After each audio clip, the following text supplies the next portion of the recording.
feed these hungry Steam Deck fans on a Sunday morning. You want me to put out some content. Hello viewers, another beautiful day. Yep. Hope your five senses work, health and strength is good. Or excellent. What? Alright. Yeah. Okay. Listen to this. Linux Mint 22 aimed to be out this month after fixing many bugs. Says here Ubuntu based Linux Mint 22 aimed for release this month after a busier than usual period of bug fixing. Last week, Linux Mint 22 entered a beta for the updated Linux Mint desktop OS, now built atop a Ubuntu 24.4 LTS. Beta testing of Linux Mint 22 has been going well, but there have been more bugs than usual, typically about 2 weeks between the Linux Mint beta and the stable release.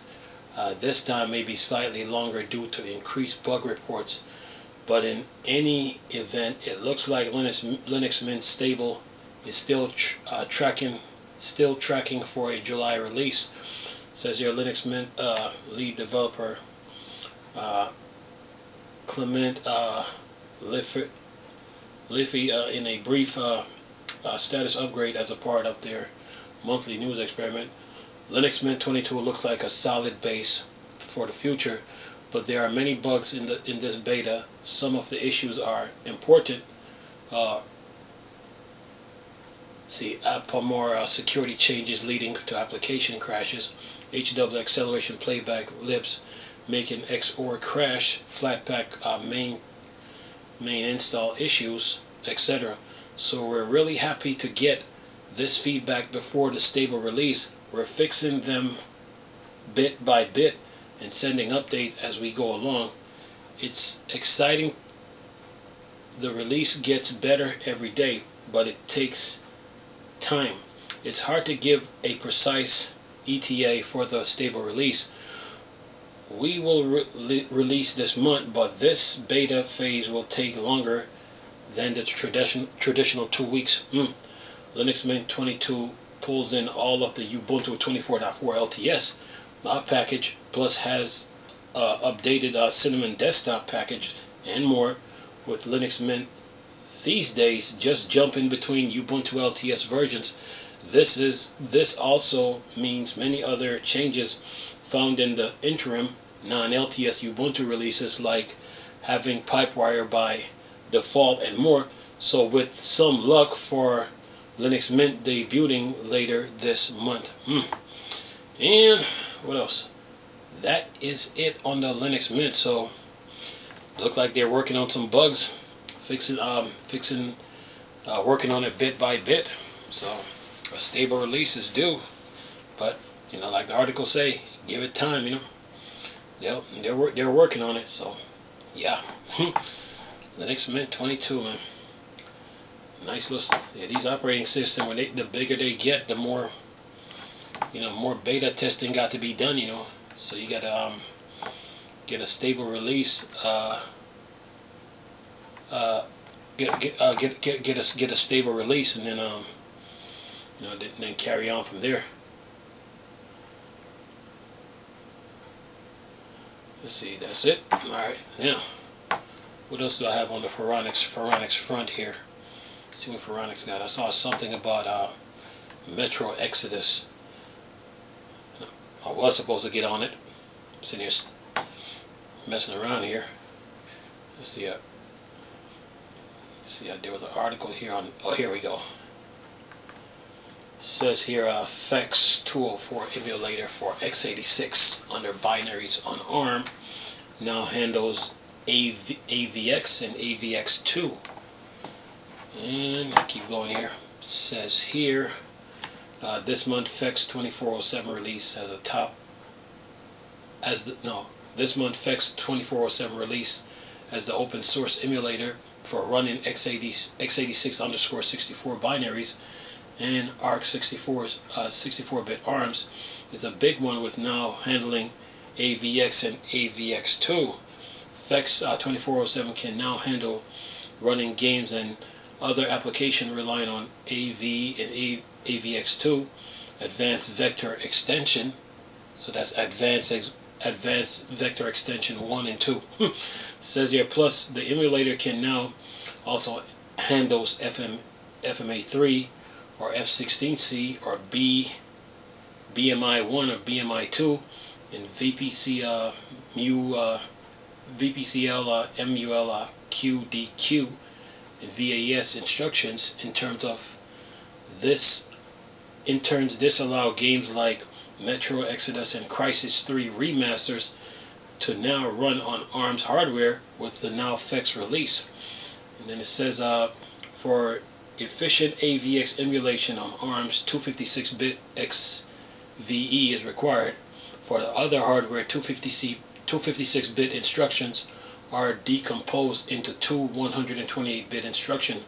This path is less than ideal, but at least allows AVX enables softwares to run.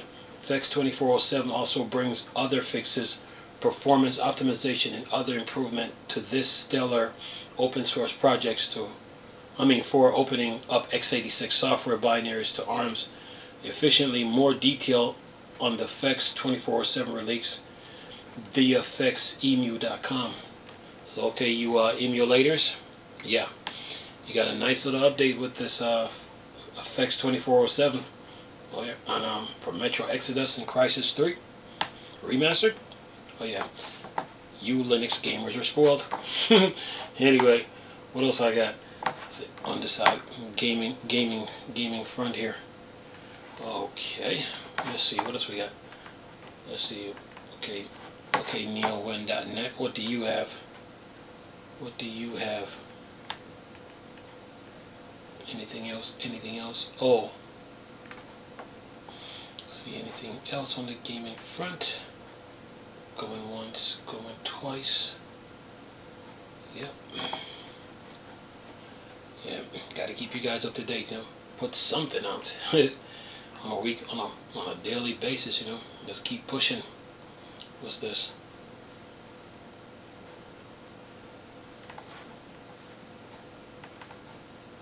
What's this? Oh, Apple. Oh, Epic and Apple again. Epic say Apple want the buttons for the iOS Epic Game Store change for the next version. It says on Friday, Epic Game announced that Apple was not going to approve their long-awaited iOS versions of the Epic Game Store for the European Union market. It claims Apple was rejecting some of the naming conventions in store along with button design.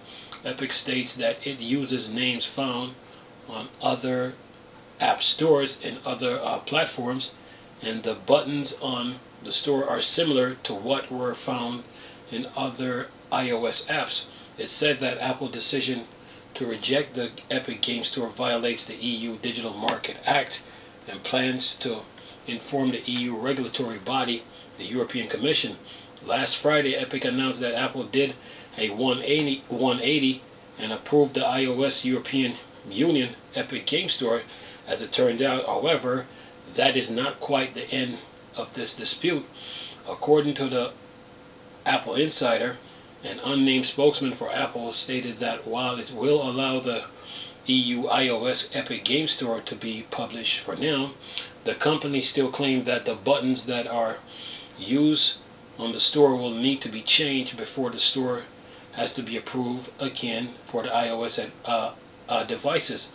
This response caused Epic CEO Tim Sweeney to write a post on his own X account. He states, Apple DMA saga has taken a turn towards the absurd. Apple is now telling reporters that this approval is temporary and are demanding we change the buttons in the next version, which would make our store less standard and harder to use. We'll fight this. So far, we have not seen the buttons on the iOS Epic Game Store. That remains the center of the company's dispute with Apple. There's also no word on what Apple might do if it feels Epic did not fix the buttons on the store. Epic still expect to launch the iOS Epic Game Store sometime in the next couple of months for the EU market. Well, Apple, and Epic are at it again. And if this keeps going, it looks like Epic shouldn't even mess with Apple anymore. You know, if they got to go to the European Union and then to get Apple to do some things, and then once that happens, and Apple decides to do another 180, 360, you might as well call it off and just leave Apple alone. You know, yeah, and go another route. If you get the point. All right.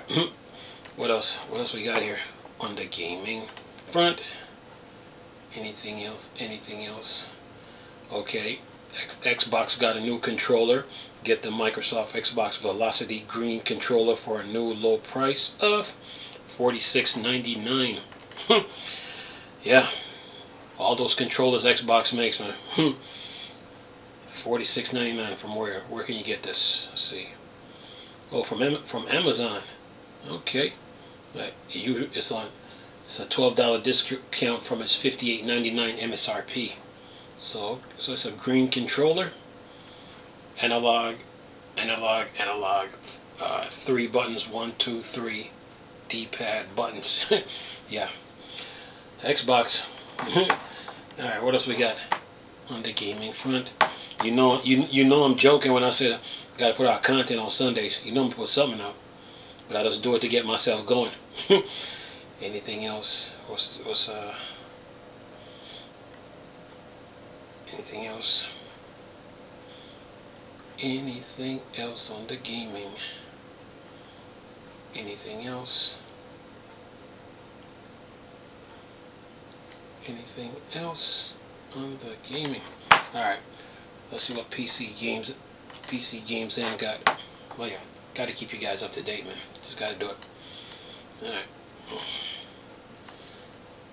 What's this one? Dice-driven Steam roguelike. Okay. On sale? Okay, so this game is on this Steam sale. The Steam sale is still going on till the 11th. So today's the 7th. You got 4 more days. 8, 9, 10, 11. Yep. Anything else on the gaming front? Anything else? Going once, going twice. On the gaming front? Yeah, gotta keep you guys up to date, man. Put something out. Something. Yeah. Can't let the day go by, man. Put something. Whether it's small or big. Put something out, man. Oh yeah. Anything else? Of course, the Steam Deck is getting updates as usual. Updates. Oh yeah. You guys are getting updates. Alright, we did that already. Did that. Oh. Sony's killing off Blu-rays. Listen to this. Sony kills off recordable Blu-rays and optical disc for consumer markets. Business production to continue until unprofitable. You better stock up on your recordable Blu-ray disc if you use it for achieving your data. Says here a recent report indicates that Sony plans to cut up to 250 jobs as its optical media plant, offering workers early retirement in preparation for plans for phasing out its recordable disc production. The company has now confirmed this when it said in an interview with AV Watch that it would cease the development and production of recordable optical media disc, including Blu-ray. Furthermore, the Sony representative said, "We are not considering moving overseas, signaling the beginning of the end of the recordable Blu-ray disc for consumers. If you use Blu-ray to achieve your data, you need to start purchasing recordable Blu-ray disc while supplies last. However, business clients and cinema stuff need not panic yet. We will continue to sell the B2B products, making them in advance for consumer products. We will decide on the specific end date in the future through discussions with distribution partners such as mass retailers, but we will continue to sell them for the time being. The end of recordable Blu-ray production will reduce the number of options users have for reliable long-term storage of their data. Hard drives and SSDs last an average of 5 years, while Blu-ray discs could last decades, with some new optical discs capable of lasting hundreds of years. And then it says, despite their longevity, Blu-ray discs are limited by capacity, with the largest limited to 125 gigs, while some Chinese researchers were able to create an optical disc format that can store up to 125 terabytes of data. It's still in the research phase and not yet available commercially. This limitation is probably why consumers prefer the convenience of cloud storage for backups. And then it says the growth of the cold storage market has not reached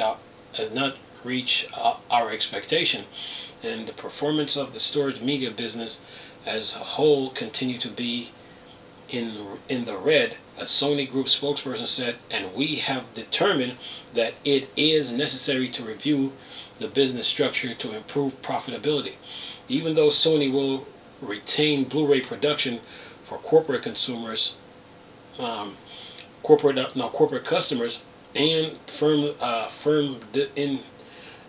the film industry, the future of optical disc is bleak, at least for Sony. The spokesperson added, we aim to continue our business at an appropriate scale in line with the market environment and return to profitability through 3 measures. 1, the gradual termination of development and production, and the reduction of the size of our workforce in recordable optical disc media business. 2, the reduction of the size of our personal in-tape media business. 3, the transition to a single company structure from April 2025, and the change of efficient operation in line with the scale of our business. And that is that. Well, Sony came out with the Blu-ray disc, huh? And now they're about to say bye-bye to it, huh? Man. First DVDs came out, that was like 4 to 8 gigs. Then HD DVDs came out, that was like 15. Blu-ray came out, Blu-ray went up from like 54 to like 120, up to 125. Or even 27, 54, 125. But now, Blu-ray is about to be phased out. Yeah, I mean, they do have a new optical storage disc that's 125 terabytes, but it's not on the market yet. It's still being tested. Yeah, by Chinese researchers. So yeah, Blu-ray is not making Sony a lot of profit, so to speak. So they're deciding to to part ways with it. Well, if you got a Xbox 360, a PS3, yeah, get all the movies you can, or even recordable Blu-ray disc while you can, before they're phased out, before the next format show up. But yeah, but this is not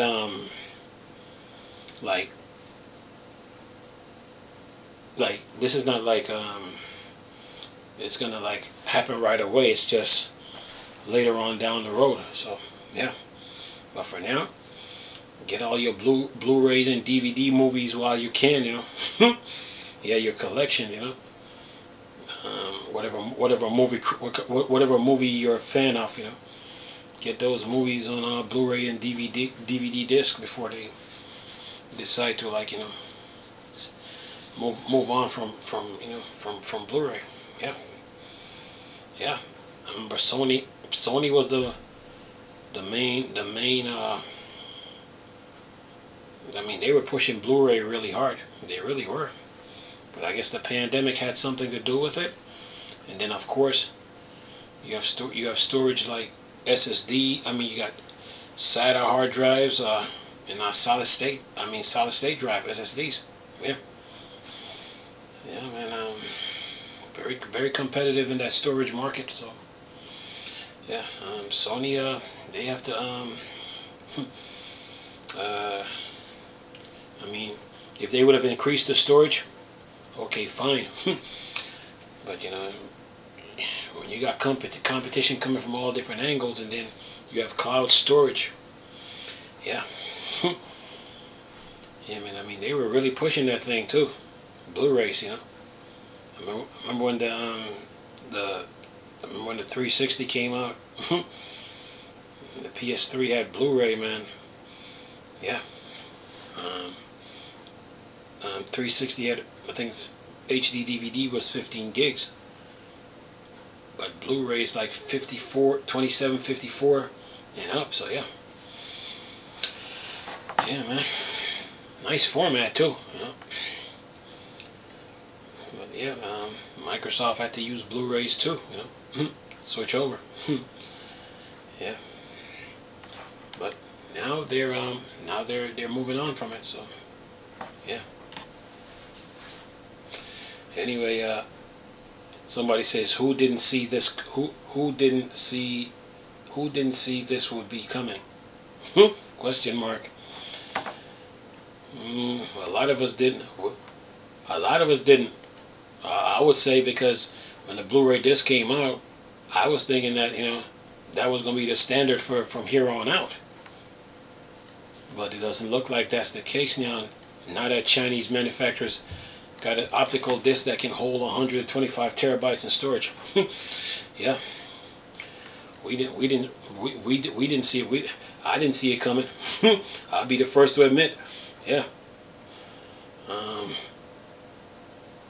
Someone says, as someone who loves physical media, this sucks as just another step closer to a future where you literally own nothing, just rent it. Yeah. It's the world we live in, man. Yeah. On to the next, like Jay-Z would say. Yeah. Someone says, I don't recall Blu-ray ever reaching critical mass as a consumer data storage medium anyway. It didn't. DVD was good enough, especially when